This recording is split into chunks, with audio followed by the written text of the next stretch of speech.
परिवर्तन एकेडमी के YouTube channel पे आपका स्वागत है। पिछली वीडियो में हम लोगों ने बुद्धि के सिद्धांत पढ़ा था, ठीक ना। एक कारक सिद्धांत, द्विकारक सिद्धांत। फिर उसके बाद हम लोगों ने बुद्धि के सिद्धांत में अगला सिद्धांत पढ़ने जा रहे हैं, हार्वर्ड गार्डनर का बहुबुद्धि सिद्धांत या बहुआयामी सिद्धांत, ठीक ना।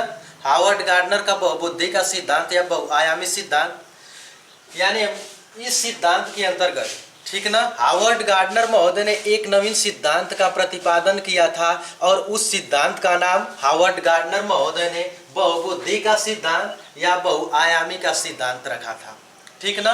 इस सिद्धांत का प्रकाशन उन्होंने सन 1983 ईस्वी में किए थे। कितने ईस्वी में? 1983 ईस्वी में किए थे। और इनके पुस्तक का नाम, हार्वर्ड गार्डनर के पुस्तक का नाम फ्रेम्स ऑफ माइंड था। फ्रेम्स ऑफ,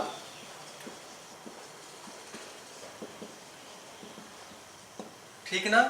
यानी हार्वर्ड गार्डनर महोदय ने एक पुस्तक उनके द्वारा रचित की गई थी, फ्रेम्स ऑफ माइंड नामक पुस्तक में उन्होंने सन 1983 ईस्वी में एक सिद्धांत का प्रतिपादन किया था और उस सिद्धांत का नाम बहुबुद्धि का सिद्धांत या बहुआयामी का सिद्धांत इन्होंने रखे थे, ठीक ना। इस सिद्धांत के अंतर्गत हार्वर्ड गार्डनर महोदय ने 3 कारकों पर विशेष बल दिए। कितने कारकों पर विशेष बल दिए? 3 कारकों पर विशेष बल दिए। और पहला इन्होंने बताया था कि बुद्धि का स्वरूप एकाकी न होकर के क्या होता है? बहुआयामी होता है और प्रत्येक बुद्धि एक दूसरे से क्या होती है? अलग होती है। और दूसरा कारक इन्होंने कहे थे कि बुद्धि के जो प्रत्येक बुद्धि क्या होती है? एक दूसरे से स्वतंत्र होती है, लेकिन बुद्धि के विभिन्न प्रकारों में अंतःक्रिया करने की प्रवृत्ति पाई जाती है, ठीक ना। और तीसरा इन्होंने बताया था कि प्रत्येक व्यक्ति में क्या होती है? विलक्षण योग्यताएं पाई जाती हैं, ठीक ना। इस सिद्धांत के अंतर्गत हार्वर्ड गार्डनर महोदय ने प्रारंभ में 7 प्रकार बताए थे। प्रारंभ में बुद्धि के कितने प्रकार बताए थे?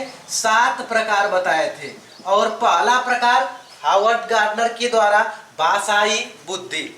पहला प्रकार क्या था? भाषाई बुद्धि। भाषाई बुद्धि, भाषाई बुद्धि। दूसरा प्रकार तार्किक गणितीय बुद्धि। तार्किक गणितीय बुद्धि। तीसरा प्रकार जो है स्थानिक बुद्धि। स्थानिक बुद्धि, स्थानिक बुद्धि। और जो चौथा प्रकार है शारीरिक गतिक बुद्धि। शारीरिक गतिक बुद्धि, ठीक ना। शारीरिक गतिक बुद्धि। फिर उसके बाद जो अगला प्रकार है सांगीतिक बुद्धि। सांगीतिक बुद्धि,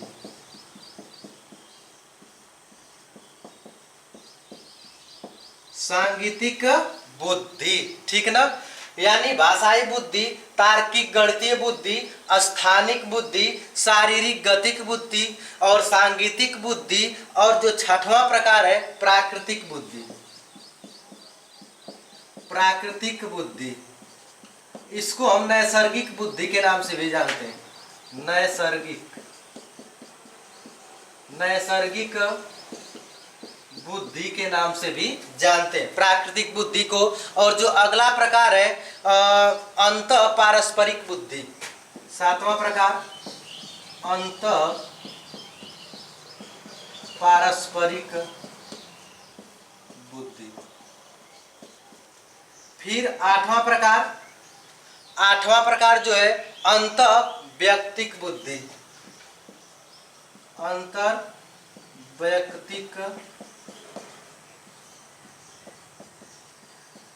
बुद्धि, ठीक ना। अंत वैयक्तिक बुद्धि। अंत वैयक्तिक बुद्धि। और जो 9वां प्रकार है उसका नाम अस्तित्ववादी बुद्धि। अस्तित्ववादी बुद्धि। यानी हावर्ड गार्डनर महोदय ने बुद्धि के कुल 9 प्रकार बताए थे। कितने प्रकार बताए थे? 9 प्रकार बताए थे, ठीक ना। और प्रारंभ में इन्होंने बुद्धि के केवल कितने प्रकार बताए थे? 7 ही प्रकार बताए थे। कितने प्रकार? 7 ही प्रकार बताए थे। और वे 7 प्रकार कहाँ तक थे? तो भाषाई बुद्धि, तार्किक गणितीय बुद्धि, स्थानिक बुद्धि, शारीरिक गतिक बुद्धि, सांगीतिक बुद्धि, प्राकृतिक बुद्धि और अंतः पारस्परिक बुद्धि, ठीक ना। और जो 8वां प्रकार इन्होंने दिए थे वो 8वां प्रकार सन 1998 ईस्वी में। कब? 1998 ईस्वी में बुद्धि का 8वां प्रकार इन्होंने बताए थे। और सन 2000 ईस्वी में इन्होंने बुद्धि का 9वां प्रकार बताए थे, ठीक ना। अब बारी बारी से हम यह जान लेंगे कि भाषाई बुद्धि क्या होती है, तार्किक बुद्धि क्या होती है और इसके कौन कौन से उदाहरण है या इनमें कौन कौन लोग आते हैं, तो उसका अध्ययन कर लेंगे। भाषाई बुद्धि यानी इस बुद्धि के द्वारा किसी भी व्यक्ति में होता क्या है?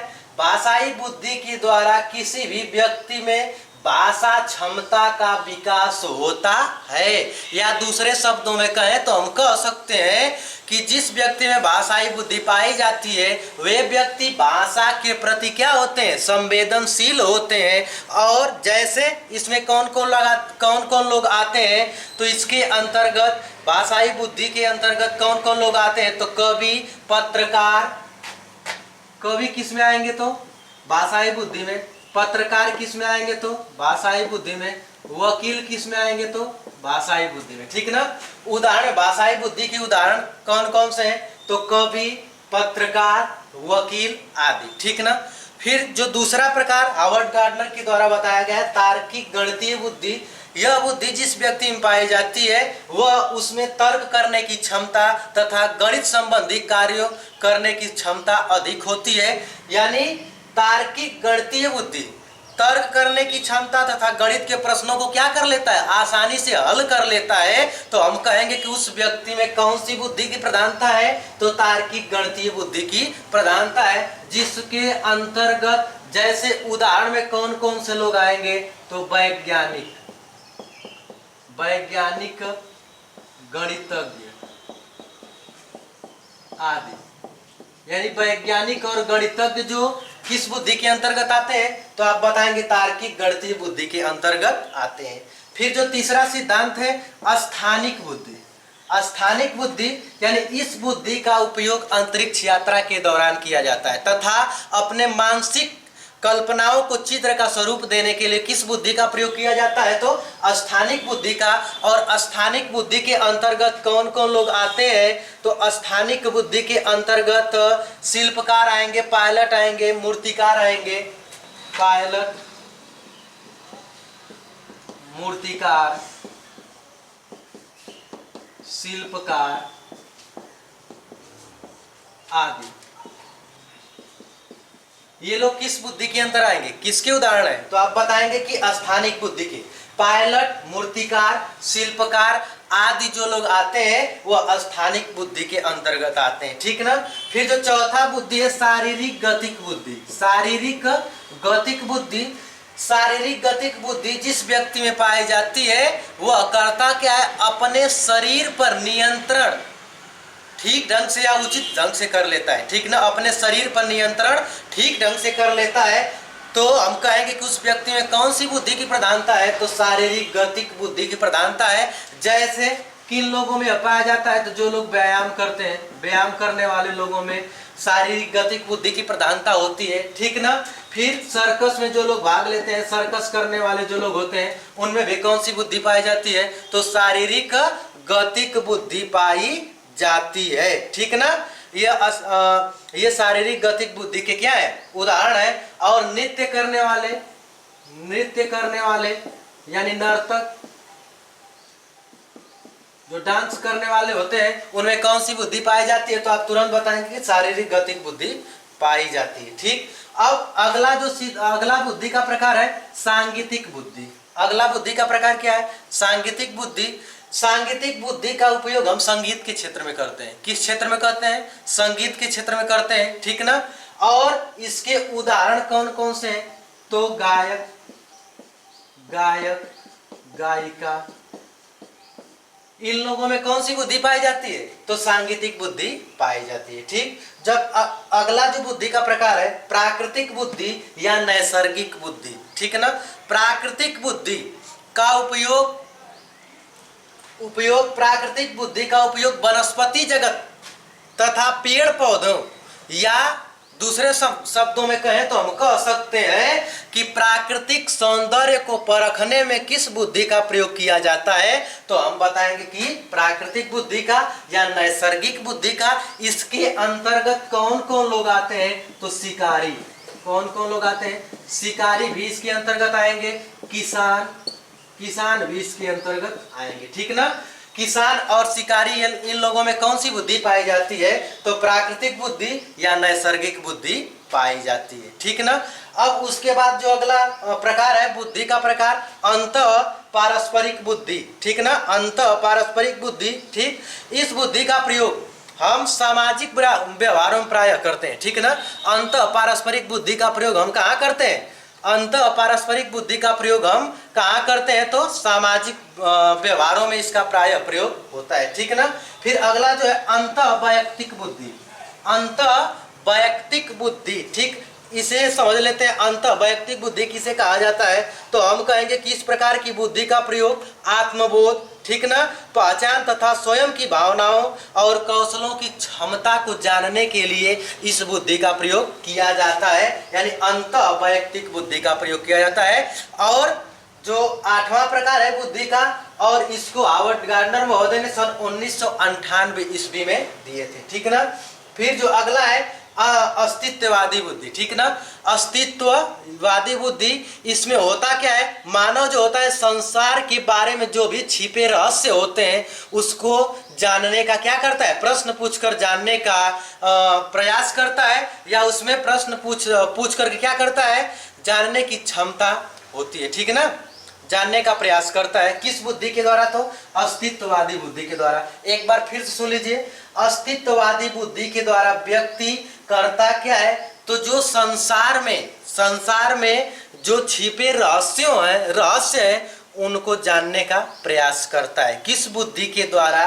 तो हम बताएंगे अस्तित्ववादी बुद्धि के द्वारा। ठीक, फिर इसके बाद अगला सिद्धांत का अध्ययन करेंगे, और वह कौन सा सिद्धांत है? तो आप लोग पढ़े हैं रॉबर्ट स्टर्नबर्ग का त्रिपाची सिद्धांत या त्रितंत्रीय सिद्धांत। रॉबर्ट स्टर्नबर्ग का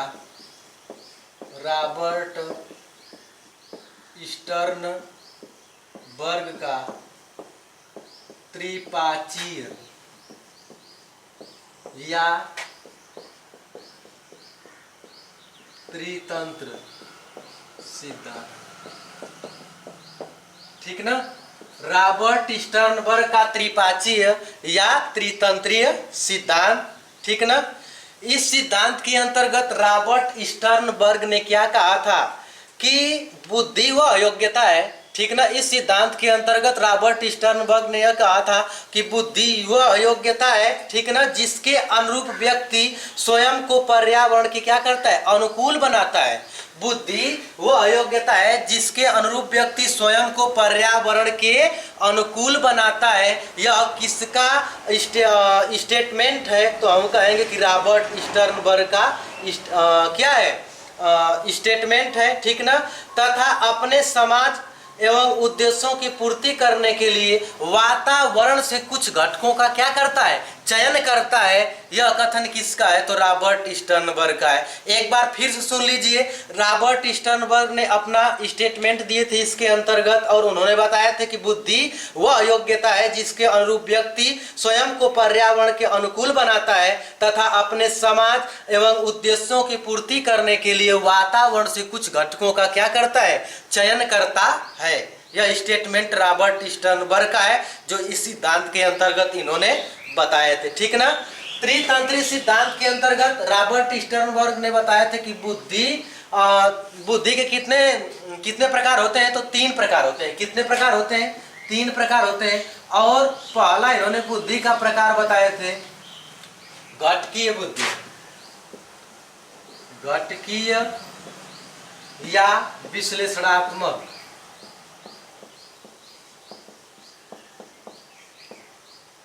ठीक ना, घटकीय या विश्लेषणात्मक बुद्धि, ठीक ना, घटकीय या विश्लेषणात्मक बुद्धि।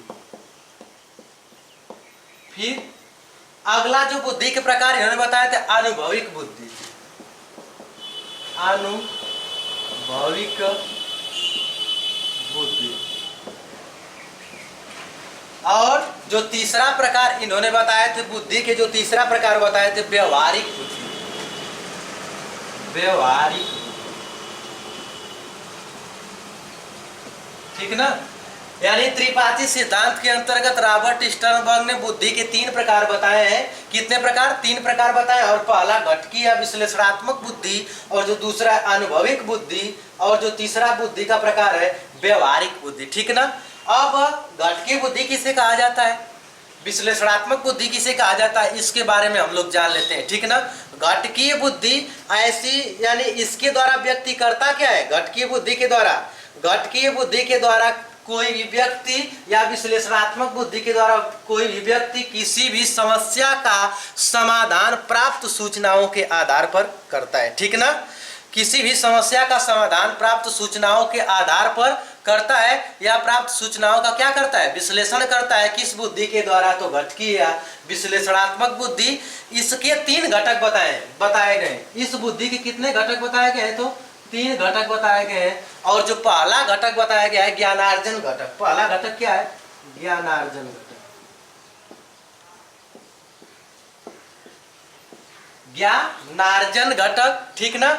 यानी घटकीय या विश्लेषणात्मक बुद्धि को कितने भागों में बांटा गया है, 3 भागों में बांटा गया है। पहला जो भाग बताया गया है ज्ञानार्जन घटक, और जो दूसरा भाग बताया गया है अधिघटक या उच्च घटक, अधिघटक, अधिघटक या उच्च घटक।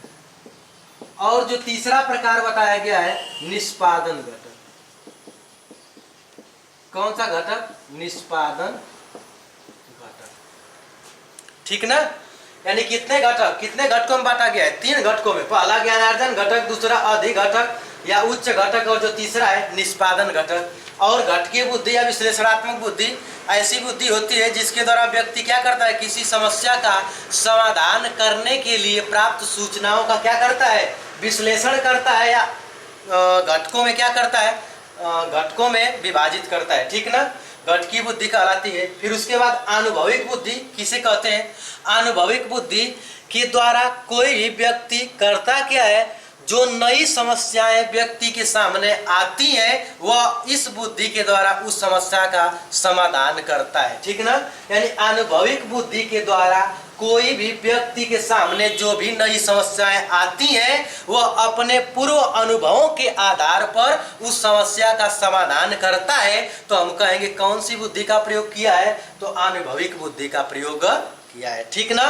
फिर जो अगला बुद्धि का प्रकार बताया गया है व्यवहारिक बुद्धि। कौन सा बुद्धि, व्यवहारिक बुद्धि, ठीक ना।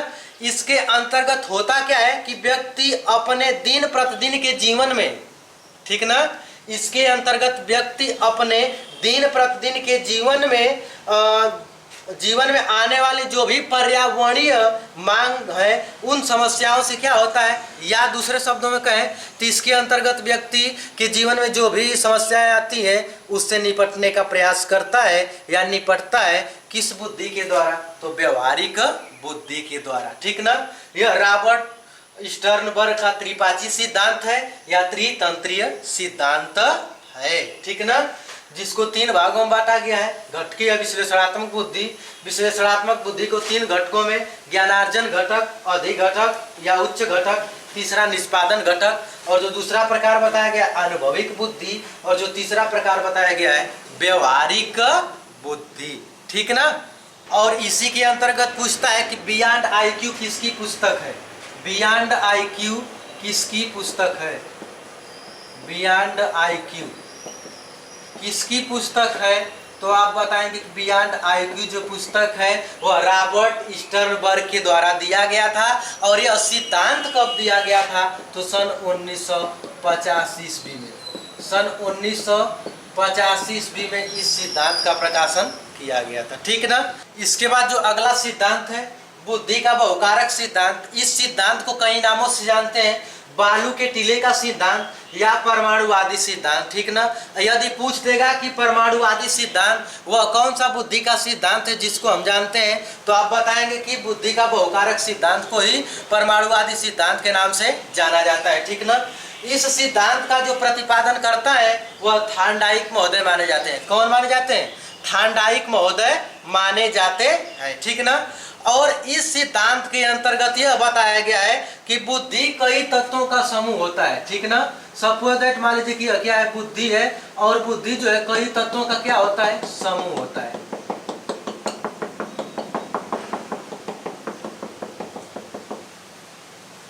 बुद्धि कई तत्वों का समूह होता है। इस सिद्धांत के अनुसार यह बताया गया है कि बुद्धि कई तत्वों का समूह होता है और प्रत्येक तत्व में कोई सूक्ष्म योग्यता क्या होती है? निहित होती है। प्रत्येक तत्व में कोई सूक्ष्म योग्यता निहित होती है, अतः सामान्य बुद्धि नाम की कोई चीज नहीं होती है।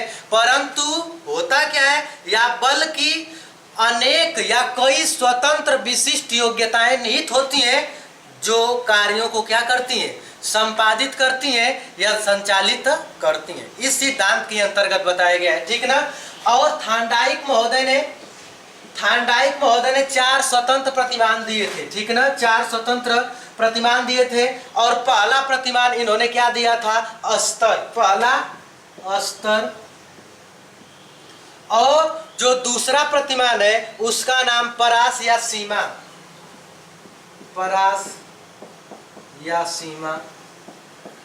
और जो तीसरा प्रतिमान थार्नडाइक के द्वारा दिया गया था उसका नाम क्षेत्र, और जो चौथा है गति, क्षेत्र, और जो चौथा है गति, ठीक ना।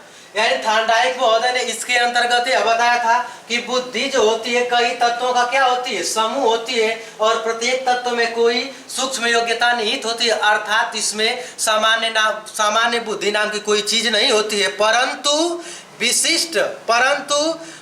कई स्वतंत्र विशिष्ट योग्यताएं इसके अंतर्गत क्या होती हैं? निहित होती हैं, जो मनुष्य के कार्यों को क्या करती हैं? संपादित करती हैं, ठीक ना।